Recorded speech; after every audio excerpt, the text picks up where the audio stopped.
नमस्कार, मी आहे रिंकू आणि तुम्ही पाहत आहात नागपूर समय मराठी बुलेटिन। आजच्या विशेष बुलेटिनमध्ये आपलं मनपूर्वक स्वागत। देश विदेशासह राज्यातील आणि आपल्या परिसरातील महत्त्वाच्या घडामोडी, राजकारण, समाज, आरोग्य, संस्कृती आणि मनोरंजन क्षेत्रातील ठळक बातम्यांचा वेध आपण घेणार आहोत। तर चला करूया सुरुवात आजच्या महत्त्वाच्या बातम्यांसोबत।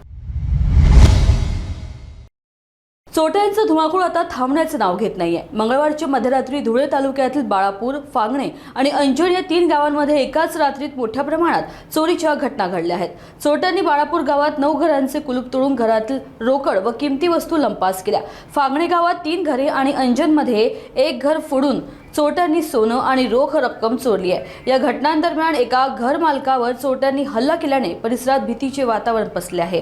घटना सकाळी उघडकीस आल्यानंतर गावात अफरातफर आणि संतापाची लाट उसळली आहे। धुळे तालुका पोलीस घटनास्थळी दाखल झालेत। सीसीटीव्ही फुटेजच्या आधारे चोरट्यांची ओळख पटवण्याचे काम जलद गतीने सुरू आहे।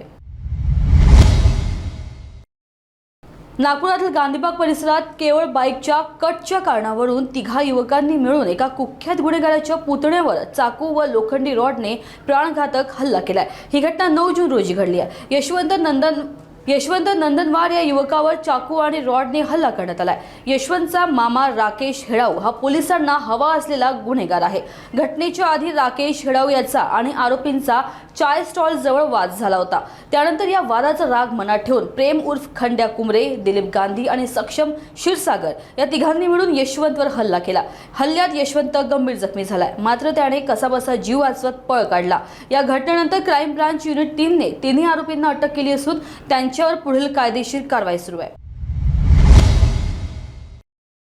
संभाजीनगर शहरातून एक अत्यंत दुर्दैवी आणि हादरवणारी घटना समोर आली आहे। सिद्धार्थ उद्यानाच्या प्रवेशद्वारावरील भिंत कोसळून 2 महिलांचा जागीच मृत्यू झालाय। या घटनेने संपूर्ण शहरात शोककळा पसरली आहे। ही घटना संध्याकाळच्या सुमारास घडली। आज संध्याकाळी 6 ते 6:30 वाजता या दरम्यान छत्रपती संभाजीनगर शहरामध्ये खूप मोठा वारा या ठिकाणी सुटलं होतं आणि या वाऱ्यामध्ये छत्रपती संभाजीनगर शहरामध्ये 2 घटना घडली। एक भगतसिंग नगर येथे झाड कोसळून एक महिलेचा खूप गंभीर स्वरूपाची त्या ठिकाणी हॉस्पिटलमध्ये उपचार घेते आणि सिद्धार्थ गार्डन येथे आमच्या जे प्रवेशद्वारामध्ये ते वरचा भाग कोसळून त्या ठिकाणी 2 लोकांची मृत्यू झाली आणि 2 लोक त्या ठिकाणी जखमी आहेत। या संदर्भात माहिती अशी आहे आणि हे BOT बिल्डिंग होती आणि BOT बिल्डिंग त्या ठिकाणी मेंटेनन्स आणि हे सर्व करण्याची जिम्मेदारी त्या ठिकाणी BOT ऑपरेटर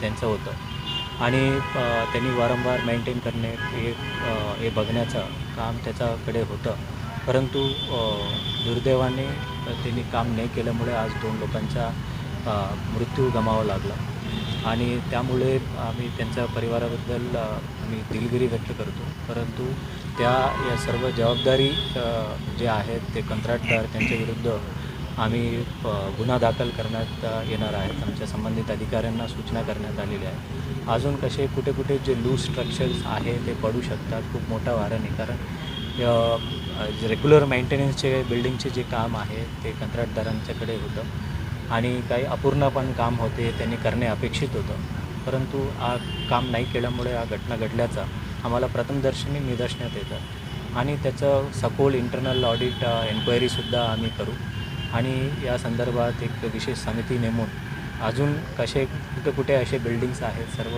BOTs सर्व बिल्डिंग्स असेल इतर बिल्डिंग्स या सर्व संदर्भात माहिती घेण्यात येणार आणि 2 लोकांचे मृत्यू झाले। माननीय पालकमंत्र्यांच्या केल्यानंतर 2 परिवारांचा ज्यांचे मृत्यू झालेले आहेत 5 लाख रुपये महानगरपालिकामार्फत त्यांचं आम्ही त्यांच्या मृत्यूच्या परिवाराला त्यांना महापालिका वतीने देण्यात येणार आहे आणि पुढील 7 दिवस महानगरपालिकेचे जे सिद्धार्थ उद्यान आहे बंद करून सर्व पद्धतीने ऑडिट केल्यानंतरच पुढील त्या ठिकाणी लोकांचा प्रवेश दिले जाणार आहे।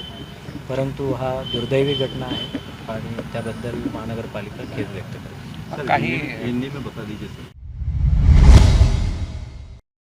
जयगडच्या जांभारी फाटा परिसरात मध्यरात्रीच्या सुमारास एक चालू अवस्थेतील ट्रक अचानक पेटल्यानं परिसरात एकच खळबळ उडाली। ही घटना सईतवडे खंडाळा मार्गावर घडली आहे। रस्त्यावरून जात असलेल्या आयशर ट्रकला अचानक आग लागली, ज्यामुळे काही काळासाठी वाहतूक ठप्प झाली।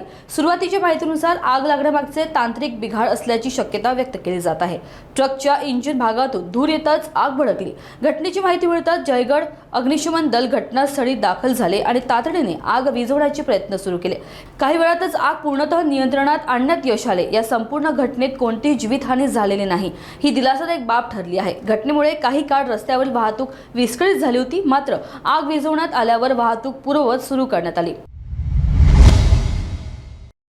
बीड जिल्ह्यातील आष्टी तालुक्यात झालेल्या वादळी वाऱ्यांसह जोरदार पावसामुळे मोठ्या प्रमाणावर नुकसान झाले आहे। या आपत्तीग्रस्त भागांची पाहणी स्थानिक आमदार सुरेश धस यांनी केली आहे। अहिल्यानगर महामार्गावरील अनेक मोठ्या झाडांमुळे उपटून ते रस्त्यावर कोसळली आहेत। तसेच वीज तारांची खांब तुटल्यामुळे संपूर्ण भाग अंधारात बुडालाय। या पाहणी दौऱ्यादरम्यान आमदार सुरेश धस यांनी महावितरण आणि सार्वजनिक बांधकाम विभागाच्या अधिकाऱ्यांना तातडीने कारवाईचे निर्देश दिले। आमदार धस यांनी नुकसान झालेल्या शेतकऱ्यांना तहसील कार्यालयात माहिती सादर करण्याचं आवाहन केलं आहे, जेणेकरून सरकारकडून योग्य ती मदत मिळू शकेल। आजच्या बातम्यांमध्ये एवढंच। आणखी ताज्या व विश्वासार्ह घडामोडींसाठी बघत रहा नागपूर समय। पुन्हा भेटू लवकरच। धन्यवाद।